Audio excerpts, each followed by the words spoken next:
That's what I'm talking about. Wait! Okay, now, from the beginning. Welcome to BS, Beyond Stereotypes, a podcast about lawyers using their authentic voices to change the world.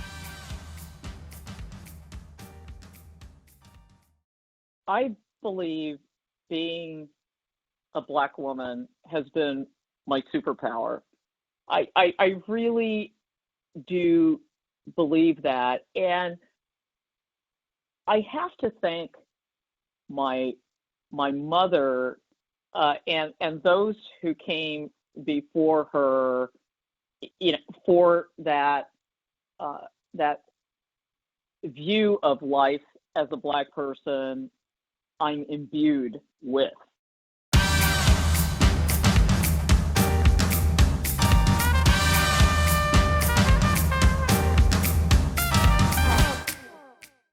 Welcome to BS, Beyond Stereotypes. I'm your host, Merle Vaughn. Here to BS with me today is Paula Boggs, whose story I find fascinating and who will no doubt inspire all of you to embrace your authenticity. Hi, Paula. Thanks for joining us. How are you doing today? Hi, Merle. Good to see you today. You know, I neglected to read your biography or tell our audience, give our audience an idea of what your esteemed legal career was. I will briefly do that, and then you can kind of correct me and give us more insight. But I know that you practiced law for at least 30 years. That you ended up in-house at both Dell and, as a GC and the GC at Starbucks at the end of your career. I got that right? Absolutely. And that was after having had a career somewhat in the military, after having a 4-year ROTC scholarship. And now you're a musician. So I find all of that fascinating. And why don't you fill in what I've left out about your, just kind of your elevator pitch about your career? Well, sure. Let me start by saying I've been a musician all my life, but I'm now in a life chapter where I'm earning money from music, wow. which is different. And I left that passion for music of it and the performing of it for a long time. So I don't know. Maybe the best place to start about me is a little bit from the beginning. I'm the child of educators, born in Washington, D.C., lived in segregated Virginia for a while. Then at age 13, my mom moved herself and her 4 children out of the segregated South to Europe, where she was the teacher for the Department of Defense school system. I came back to the U.S. for college, was Army ROTC. While a cadet, I earned my airborne wings. Wow. And then after graduating the top ROTC cadet from Johns Hopkins, I went on to law school at Berkeley and then served my 4-year military commitment in Washington, D.C. Then moved to Seattle, and over the past generation, I've been a federal prosecutor. I've been a big law firm partner. Left Seattle for Dell, did that for 5 years, and then returned to Seattle for Starbucks. Meanwhile, sort of on a parallel track, was my music story, which began at really age 7 when I first learned how to play piano, didn't like it, discovered guitar at age 10, started writing music. Throughout my middle school, high school years, music was central to who I was. At 17, I did what I think a lot of people, at least of my generation, did, which was I forced myself to make a choice between, going to a school that was strong academically or strong in music or strong in athletics. I was a high school athlete as well. I realize now that was a false choice I put on myself, but it's the one the 17-year-old me put on myself, and that led me to choosing, door number one, the academic route. Right. And though music continued to be part of who I was, the older I got, the less that was so. Until by age 30, it was pretty much something I used to do. And that was my music story for another 15 years until really tragedy forced me to reopen that box. And the tragedy was my sister-in-law, my youngest brother's wife, died in a car crash, leaving my brother and a 2-year-old daughter, Jada. And my spouse then really encouraged me to use music, guitar, as a way to grieve. And so with her support, I did that. And once I was re-engaged with music, bit by bit, it was a point of no return. So Right. much so that by 2012, I was done with law, the practice of it. At least I had accomplished everything I had ever hoped to in law and more. And so while I was still young enough to do it, I took another leap into the unknown, leaving Starbucks, leaving the practice of law. And that's basically been my story since 2012, a combination of music, performing it through Paula Boggs Band, public speaking, and, board work, for-profit and nonprofit.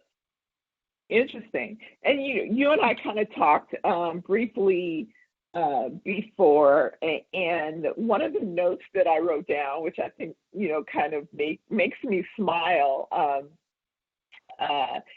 is that you did not like law school. We both attended Berkeley Law School, then known as Bolt, now known as Berkeley for a lot of reasons.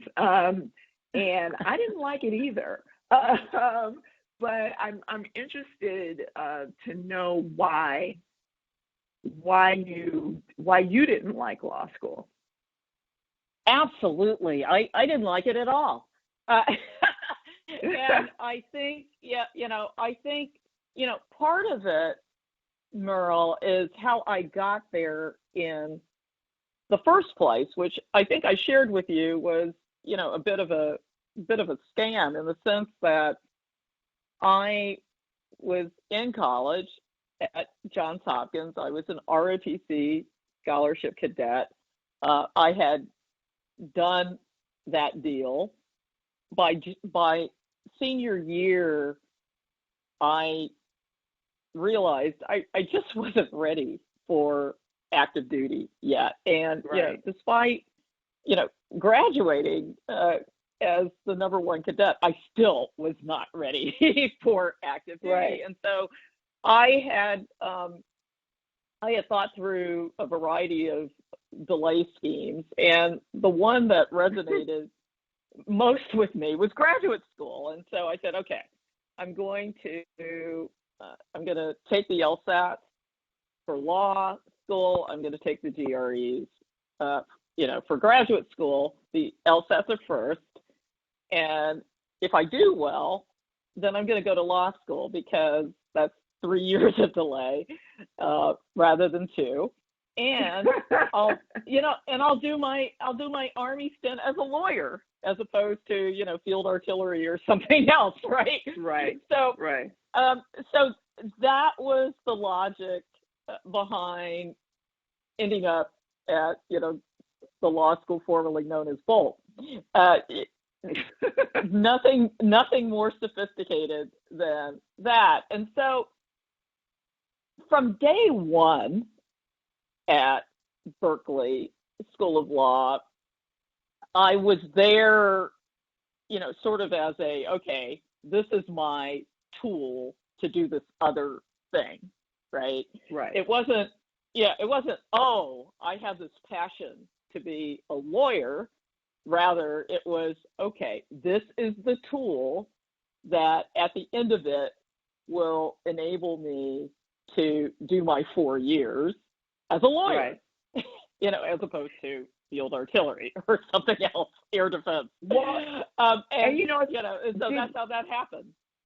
And so, it's interesting because I went to law school because I felt like I had to get a graduate degree because both my parents had graduate degrees, and in fact, and they were both educators as well. And in fact, they met in grad school, which is unheard of, right, for their era. And they met in grad school in Oklahoma, of all places, where they actually had to sit behind the rope. Wow. Segregated from other grad students. So, I mean, you and I probably could talk for a year about all kinds of things, and wow. talk about, the kind of things that we've gone through and our parents have gone through. But, I don't even know where to go with you, Paula. I mean, you have done so many things, and you've done them so well, and you've been so successful. One of my questions that I usually ask people is, what makes you unique? I think that in and of itself makes you very unique. But I think what really makes you unique is that you're a Black woman doing all these things. So can you talk to me, about what effect or how you feel like you've been able to use it? Has that been your superpower, or has it held you back? I don't know. Talk to me about being a Black woman and having done all these things and done them so well. Meryl, I don't say this lightly, but I believe being a Black woman has been my superpower. I really do believe that, and I have to thank my mother and those who came before her, for that view of life as a Black person I'm imbued with. And what do I mean by that? Well, one of the things that in the older I get, the more I understand what a gift this was. My great-grandmother was alive until after I graduated from Berkeley School of Law. Wow. She was born in 1896, and so she and my Aunt Maggie, who actually lived with my family, her sister actually lived with us for me from the age of 7 until she died in my first year of law school. So these women, my great-grandmother and her sister, Aunt Maggie, who lived with us, were the first generation of my mother's family born free. So, their mother was born a slave. So I had the gift of knowing and living with and internalizing the story of my ancestors in a real-time way. And so I know that is a gift that informs my Black girl magic, if you will. Right. I love that. A second is my dad was a professor at an historically Black college, Virginia State, from age 4 for me until my family left for Europe when I was 13. And what that did for me, in fact, my dad was the first, he received Howard University's first PhD in zoology in 1960. And then when that happened, my family moved from Washington, D.C. To Petersburg, Virginia. And what that did for me was, in my world of Black people, almost all of them, like my dad, and my mom had a graduate degree, were highly educated Black people. So, and not just highly educated, they were academicians. And so, as a little kid, I internalized the notion that, Black people were, really, really smart and accomplished and erudite. All those things for me equaled being Black.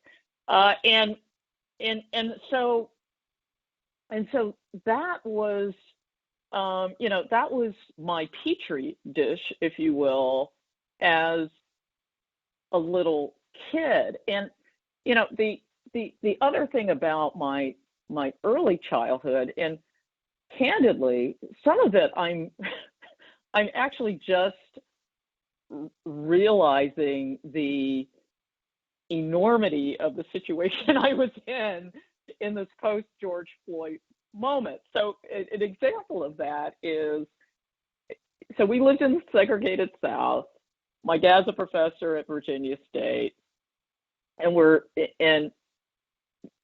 as a kid, I was attending a Catholic school in Petersburg, St. Joseph's, which was the only integrated school in all of Petersburg. So everything else was segregated. It was either all Black or all white. And if you weren't white or you weren't Black, you probably didn't live in Petersburg, Virginia. There was no Latino community. There was there was no Asian American community that I knew about. It was just Black or white.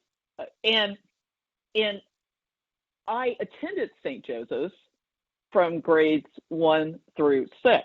Well, from grades 1 through 4, I was the only Black girl in a class of 50 kids. And so and then a second Black girl arrived in 5th grade, Susan Bush, and we became fast friends.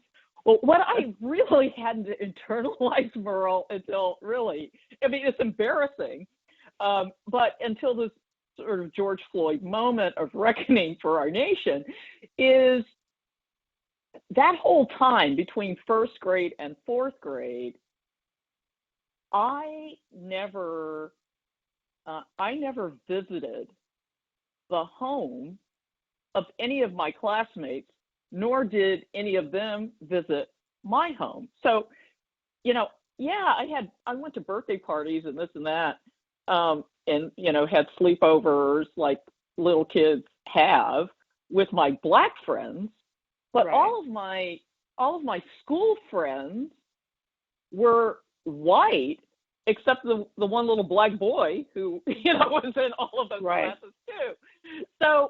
So because of segregation, I never, for my classmates, grades 1 through 4, I never got invited anywhere, nor, would, the parents of my classmates allow them to come to my house, and,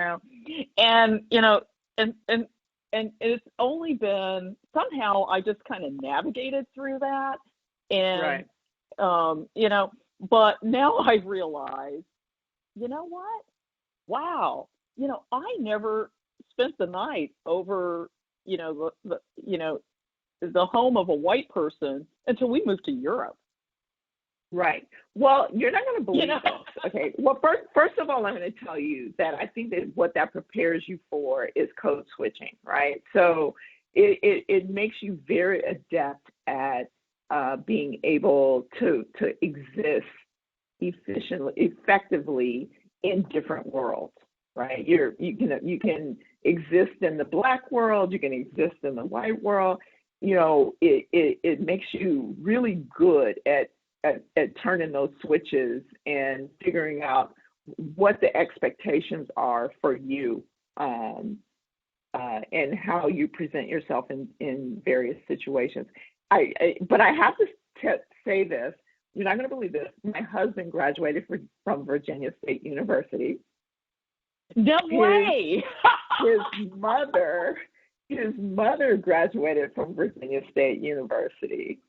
And his father taught ROTC at Virginia State University, which is where he met his wife. And they also ended up in Europe. My husband was, before that, they were in Europe because of the military, and my husband was born in Germany. So, I mean, there's just so many things here we could like go on and on about. Oh my gosh. Yeah, but he also, I'm from Oklahoma, and ended up, my parents were the only ones who left Oklahoma, and they were brilliant to do that. And we ended up in California when I was 7, so I'm pretty much a California girl. So I never really had that segregation experience, but I have definitely heard about it from my husband, and all the fact that his family's from Ahoskie, North Carolina, and he went to elementary school in segregated schools. So I definitely have heard about it. I haven't necessarily experienced it, except that I did grow up in Compton, which was all Black at the time. So I didn't know any white people. So Wow. let me ask you this: what stereotypes do you feel? We haven't even really, let's talk about practicing law, since you did spend 30 years doing that and reaching the heights of it. Even though it seems that you don't really want to talk about it, and I don't blame you, but I'm going to make you. What stereotypes do you think that you had to overcome, particularly, for example, as the GC at Starbucks? Like, do you feel like you were accepted, totally, or do you feel like you had to prove yourself, or do you feel like you just didn't care and they had to deal with it?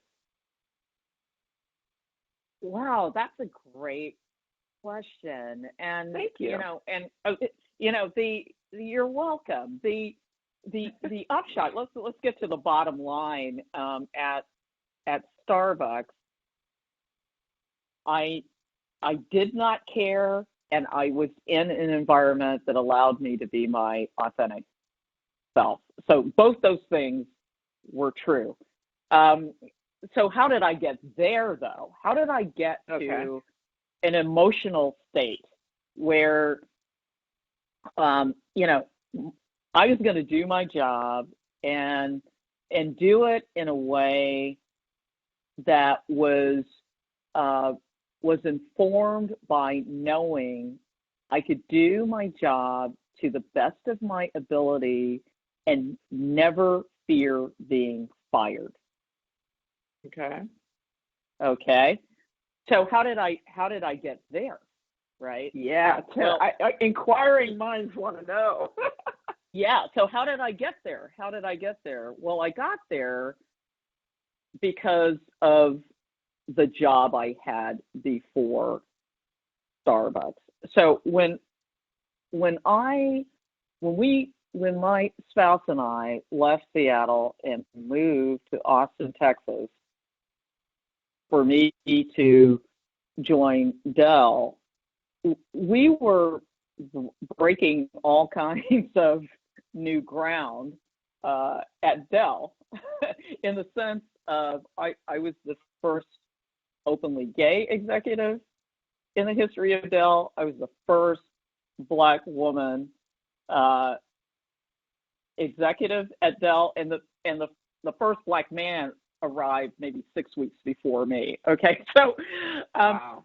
so yeah, so there was a lot of new in that sense, but it is also true that Dell was on fire, in the best sense of that word, during the 5 years I was there. It quadrupled in size in 5 years, but it also had its first layoff during that period too. So it was like this boom bust thing. And so it was during that period that my spouse and I went to a financial advisor and said, okay, if Paula got fired tomorrow, what would it take for us to live for a year, with the idea that within a year, Paula could probably get another job? What does that look like? And we literally mapped that out and structured our life that way.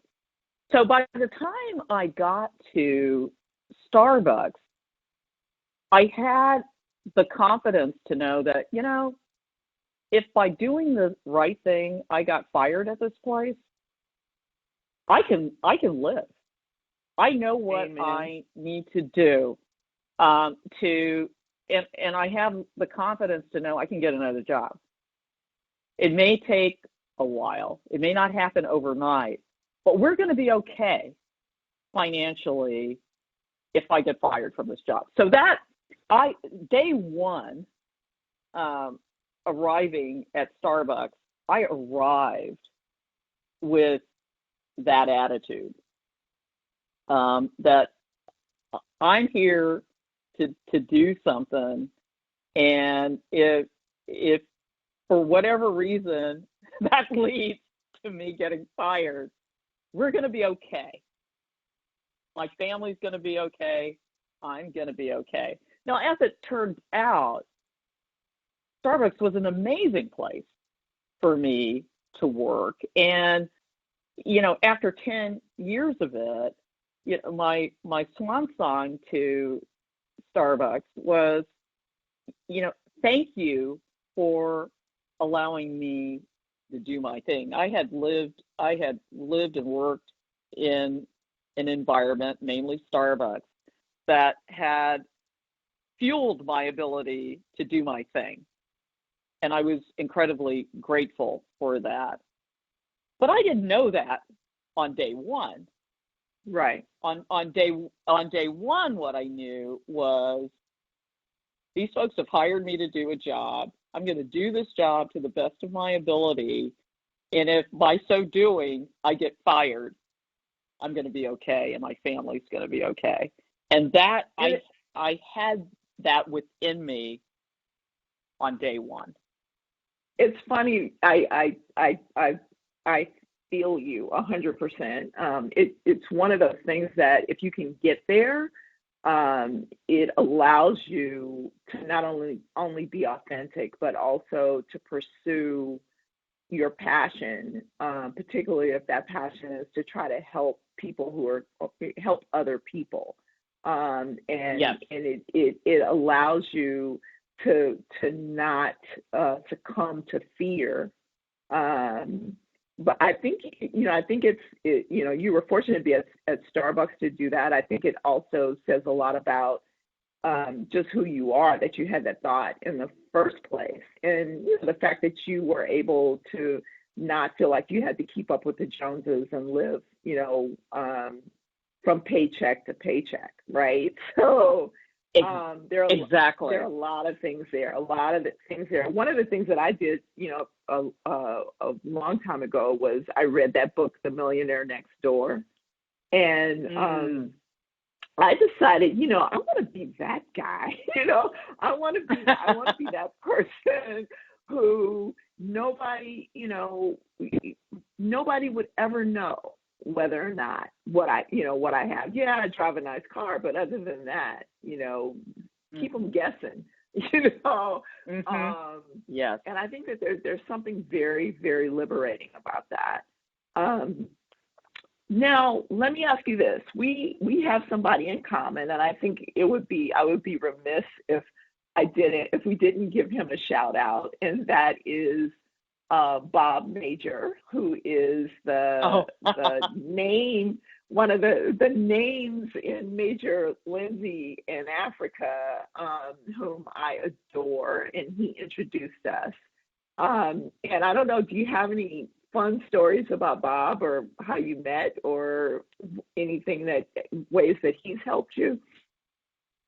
I don't have any fun stories about Bob, but I do have a fun story about the late Marty Africa.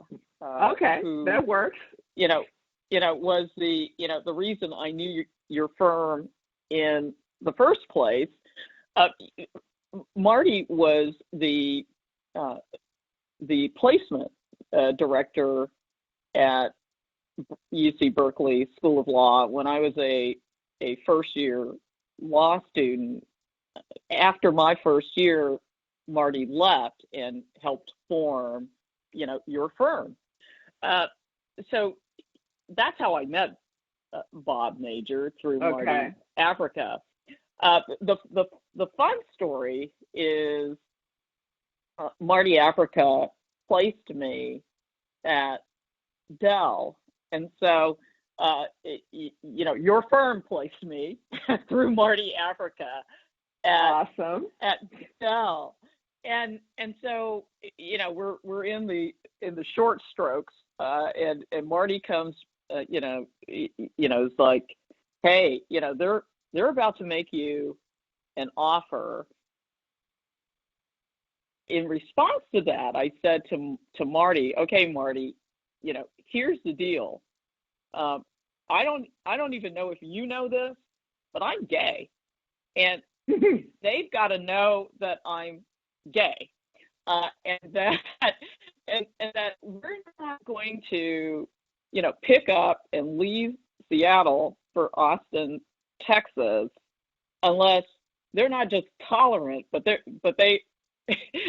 they are welcoming us as a gay couple, right?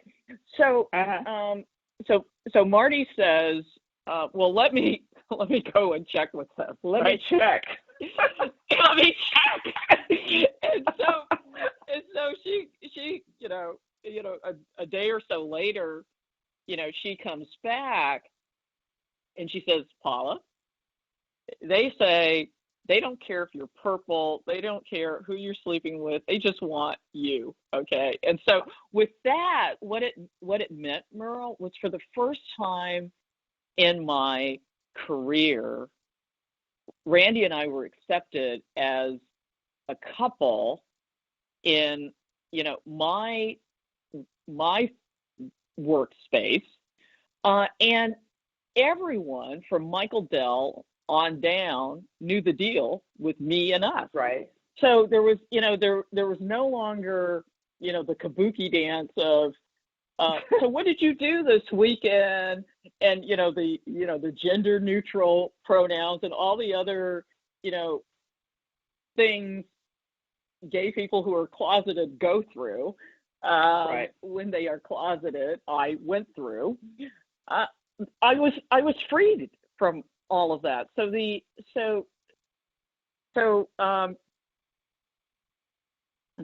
irony is that Marty helped with us leaving liberal Seattle for, conservative Texas, and by so doing, we, for the first time, were our authentic selves as a couple. That's awesome. That is an amazing story. So, okay, so I've forced you to talk a little bit about practicing law. Let's end this podcast and this conversation by talking. Tell us about music. Tell us about your band.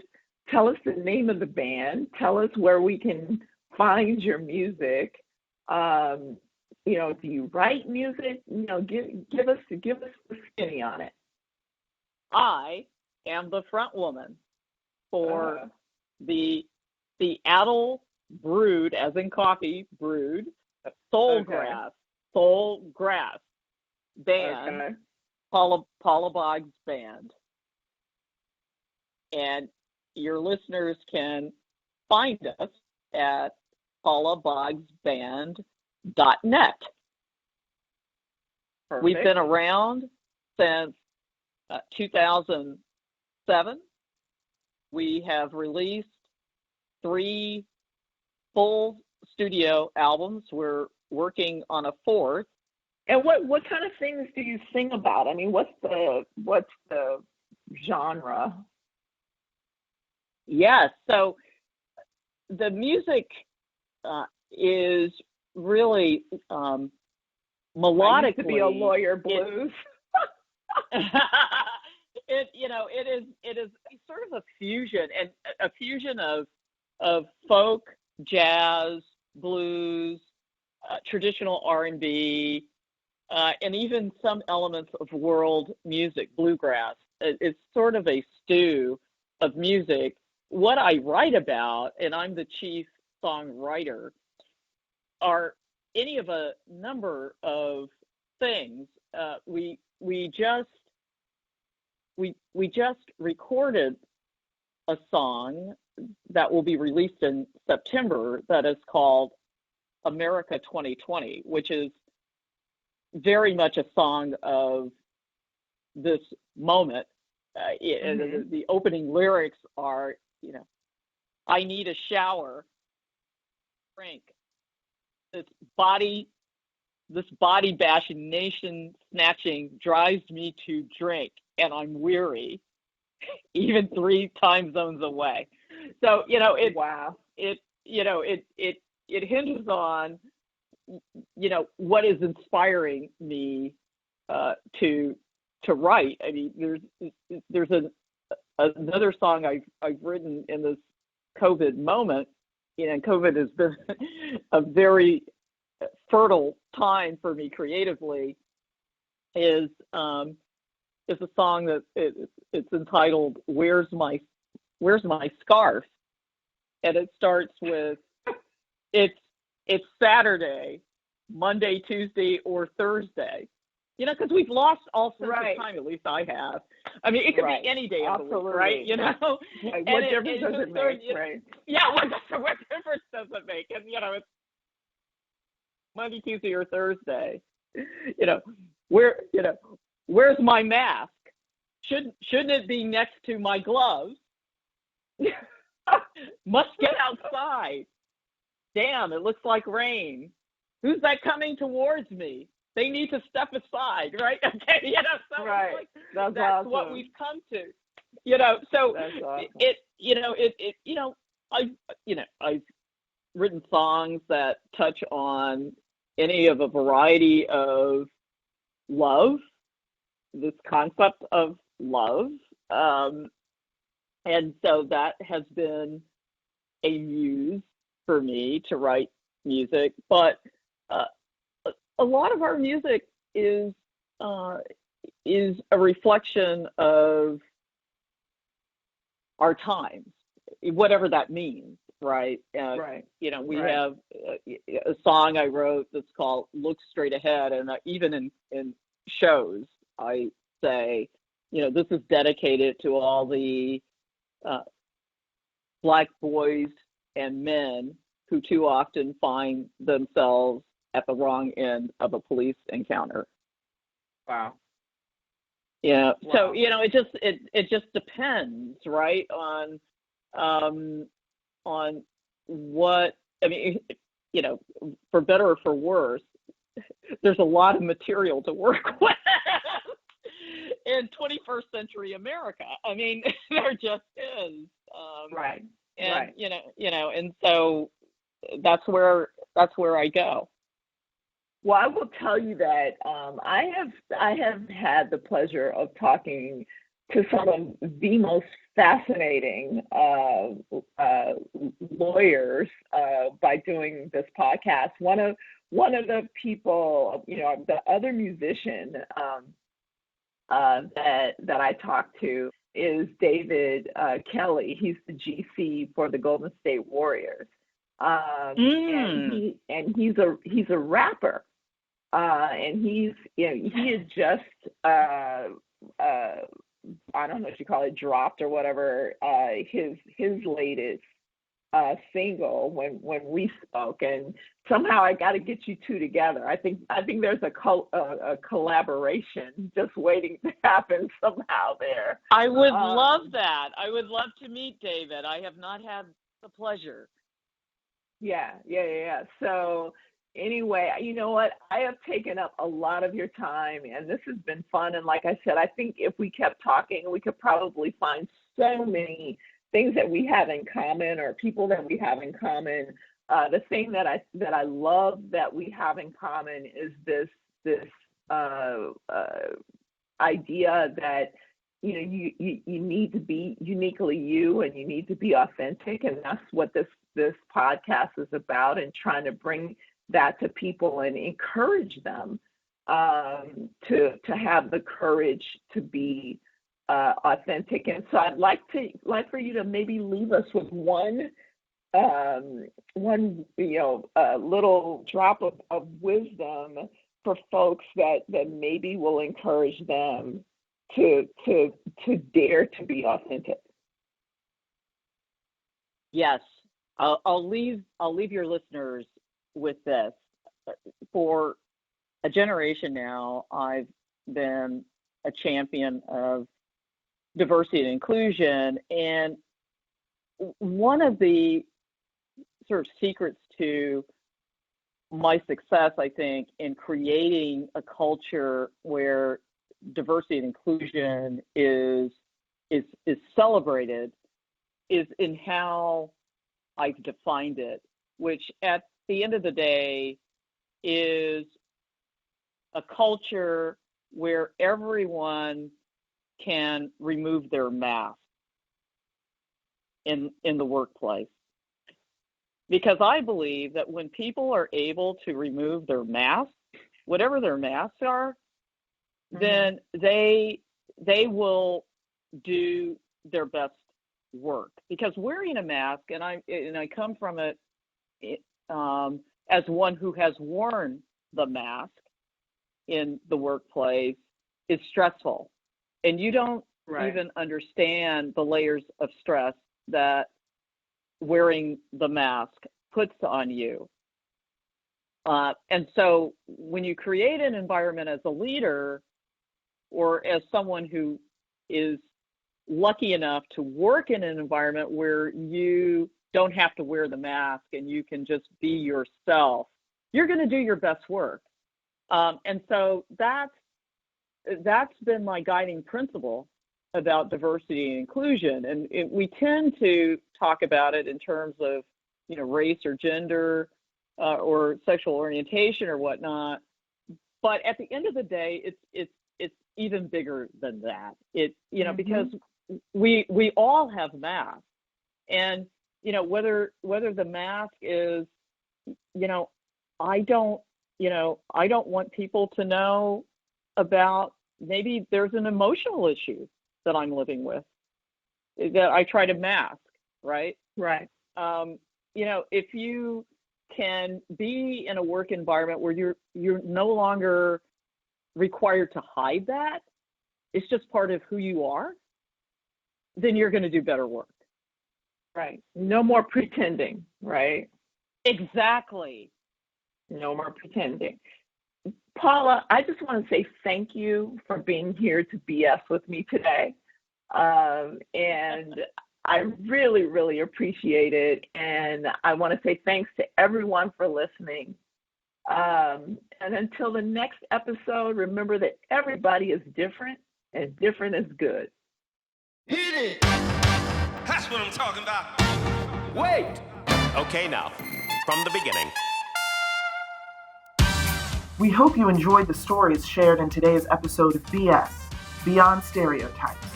Join us next time when another authentic personality unleashes their uniqueness on the world.